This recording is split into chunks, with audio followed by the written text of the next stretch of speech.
Gregory Chin, CG Senior Fellow.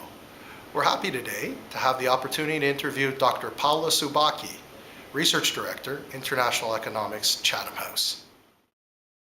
The London G20 Summit has been seen by many people as a success in a report that you've written on that summit.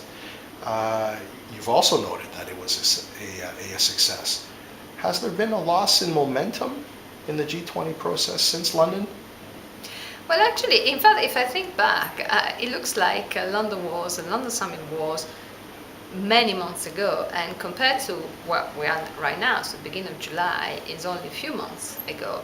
This really probably signals some loss of momentum and interest, and possibly this is because countries and governments have been busy with other issues, and most of these issues are actually related to the current crisis.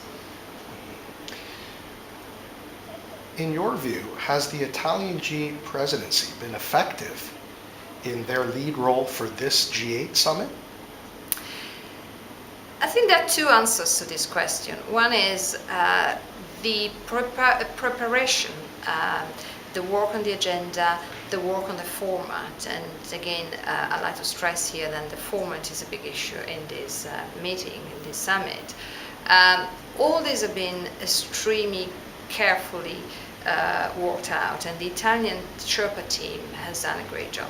And you can see in the way they really worked out this what they call variable geometry, the issues of having so many countries around the table, and in many respects to address the big question, address it in a sort of even in indirect way, but address the question of this post-G8 summit.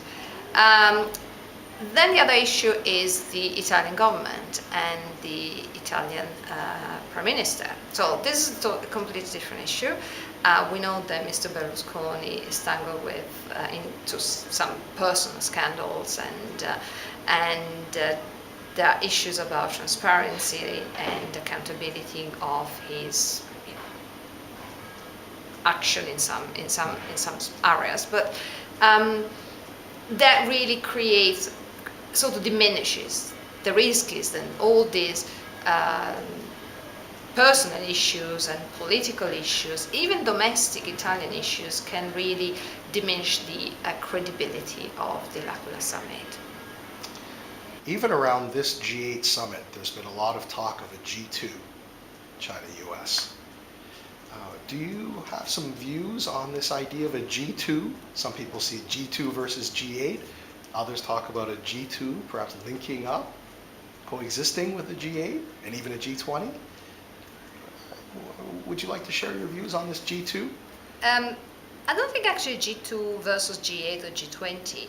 What I actually see here, and I think it would be interesting to observe what will be going on in L'Aquila, is the sort of natural dialogue between these two poles, which are the United States and China. It's like in this multipolar order, it's like you have these two poles emerging and somehow attracting and and also pushing each other away, in this sort of tension and also synergies. I think that was very clear in London.